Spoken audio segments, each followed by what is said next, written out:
people say, well, I would like to have done so and so and so. So, well, you could have done it. So, well, I couldn't get out of here. Man, the bus runs every day. Morgan Freeman stands as one of cinema's most revered figures, a performer whose distinctive voice and dignified presence have made him America's unofficial narrator of gravitas and wisdom. Throughout his 6-decade career, Freeman has cultivated an image of unflappable professionalism and gentle authority that has earned him universal respect across generations of audiences and colleagues. His journey from theater stages to global stardom reflects not just extraordinary talent, but an unwavering commitment to craft and authentic character portrayal that few actors have matched. Yet beneath Freeman's carefully maintained public persona lies the sharp instincts of a classically trained performer who has little patience for unprofessionalism, ego-driven behavior, or artistic compromise. His dislikes aren't born from petty jealousy or personal vendettas, but from his deep understanding of what separates genuine craft from mere celebrity posturing. Freeman's animosity has been reserved for actors who violated his fundamental principles about respect, preparation, and the collaborative nature of filmmaking. Screw the country. We're going to do whatever we do to get this black man. We're going to do whatever we can to get this black man out of here. But he's like... What makes Freeman's rare expressions of professional displeasure particularly significant is his reputation for diplomatic restraint and measured responses to industry conflicts. When an actor earns Freeman's genuine antipathy, it represents a serious breach of the professional standards he holds sacred. His hatred has typically emerged from experiences where colleagues demonstrated disrespect for the craft, fellow performers, or the collaborative process that makes great cinema possible. These conflicts reveal the hidden costs of working with difficult personalities and the price that even the most patient professionals will eventually refuse to pay for the sake of maintaining artificial harmony. 6. Eddie Murphy. Eddie Murphy's troubled relationship with Morgan Freeman began during their collaboration on a project where Murphy's unprofessional behavior and disregard for established filming protocols created an atmosphere of chaos that Freeman found intolerable. Their clash represented a fundamental divide between Freeman's old-school professionalism and Murphy's more casual approach to set etiquette and collaborative responsibility.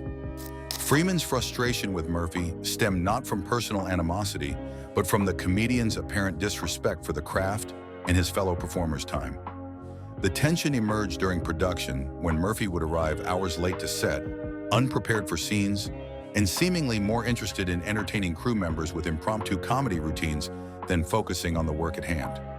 Freeman, who prided himself on punctuality and thorough preparation, watched with growing dismay as Murphy's behavior disrupted carefully planned shooting schedules. Director Rob Reiner later revealed that Freeman's patience wore thin when Murphy's antics began affecting other actors' performances and the overall production quality. Murphy's tendency to break character during dramatic scenes to make jokes or seek laughs from the crew particularly galled Freeman, who viewed such behavior as fundamentally disrespectful to the storytelling process. Their scenes together became exercises in professional endurance, with Freeman maintaining his dignity while Murphy seemed oblivious to the disruption his behavior caused. Script supervisor Janet Hershenson recalled Freeman's visible frustration during multiple takes ruined by Murphy's inability to maintain character consistency. Freeman's private assessment was characteristically measured but devastating. Eddie confused being funny with being professional, which is why he never understood that great comedy requires the same discipline as great drama. 5. Will Smith. Will Smith's placement among Morgan Freeman's most disliked actors represents a more complex form of professional antipathy. Freeman's distaste for what he perceived as Smith's calculating approach to career advancement and artificial charm.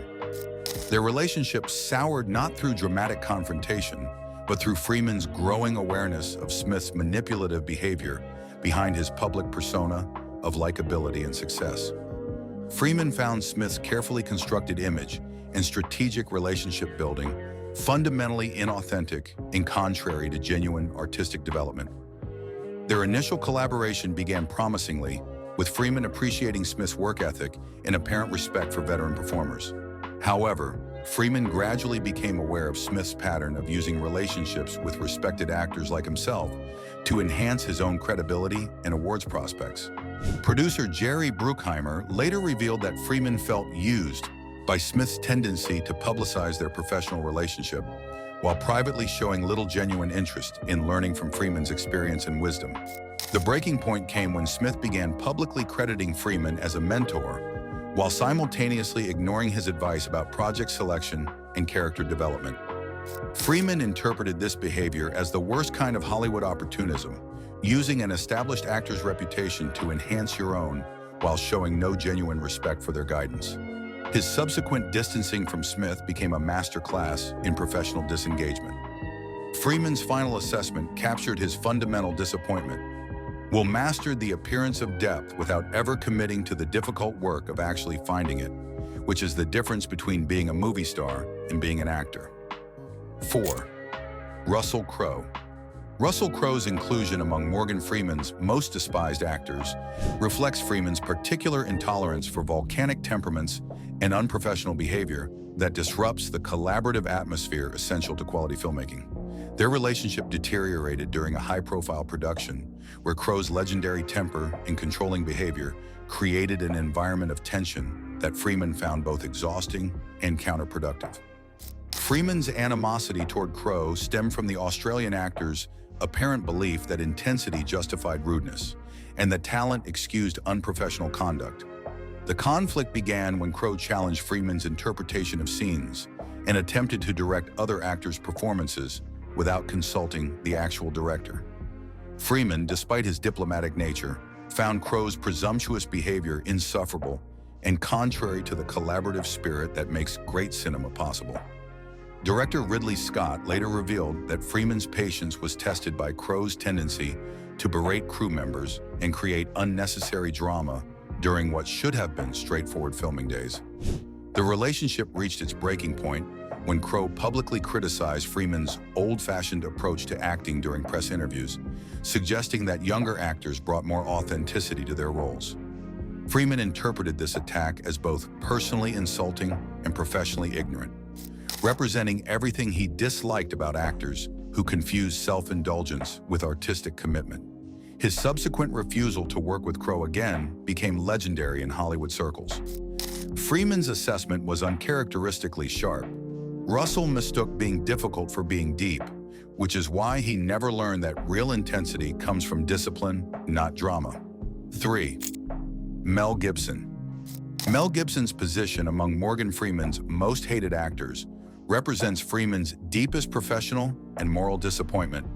The recognition that extraordinary talent could coexist with dangerous personal beliefs and destructive behavior.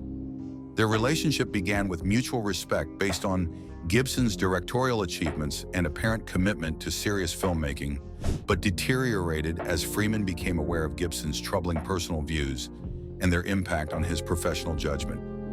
Freeman's animosity toward Gibson reflects both artistic disappointment and moral revulsion. Their collaboration on potential projects revealed Gibson's tendency to inject his personal obsessions and controversial viewpoints into creative decisions, something Freeman found both unprofessional and morally objectionable. Producer Brian Grazer later revealed that Freeman withdrew from several Gibson-directed projects after becoming aware of the director's attempts to incorporate questionable historical interpretations and personal biases into supposedly objective storytelling.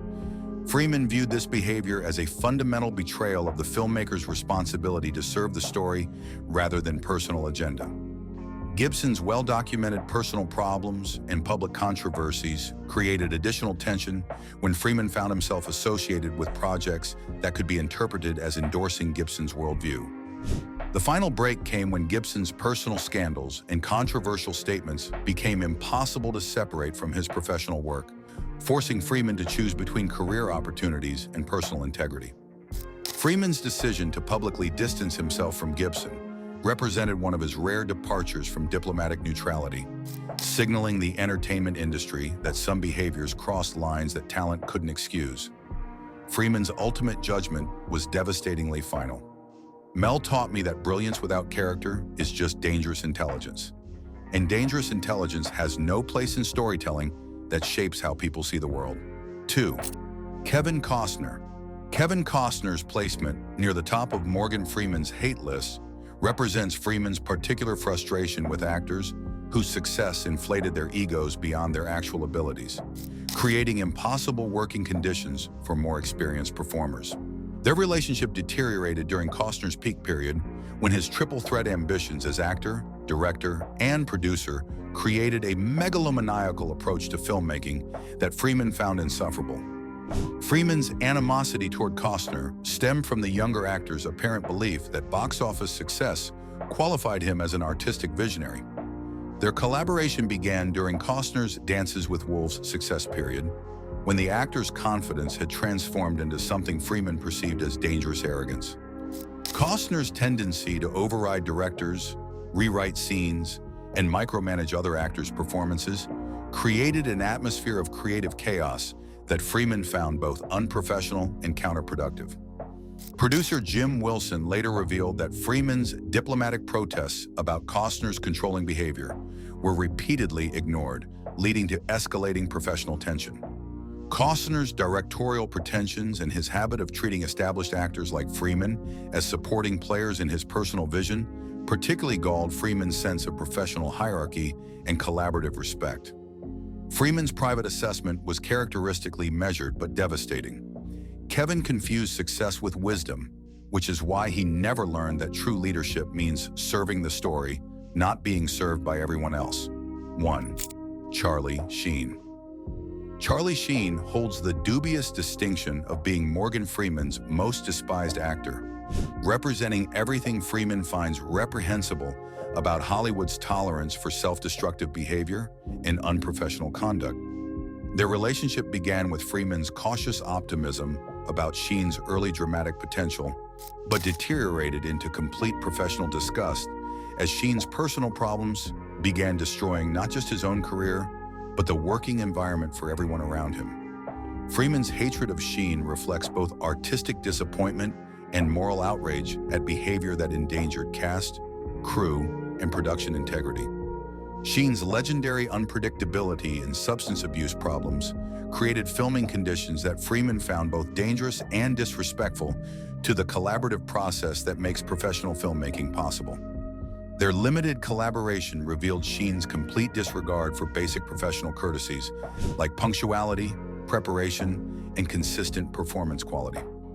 Producer Chuck Lorre later revealed that Freeman's concerns about Sheen's behavior proved prophetic as the actor's problems escalated beyond what any production could accommodate or excuse. The situation deteriorated when Sheen's personal scandals began affecting not just his own reputation, but the professional standing of everyone associated with his projects. Freeman found himself having to answer questions about Sheen's behavior and explain his own involvement with someone whose conduct violated every principle Freeman held sacred about professional responsibility. Director Oliver Stone noted Freeman's visible discomfort when Sheen's offset behavior became more compelling to media than their on-screen work. Freeman's final assessment was uncharacteristically harsh. Charlie taught me that talent without discipline is just waste, and waste eventually contaminates everything around it, including the people trying to help. Morgan Freeman's rare expressions of professional hatred reveal his unwavering commitment to dignity, respect, and collaborative excellence in filmmaking, with his animosity reserved for those who violated the sacred principles that make great cinema possible. Subscribe for more stories of Hollywood's most respected veterans and their principled stands against industry dysfunction.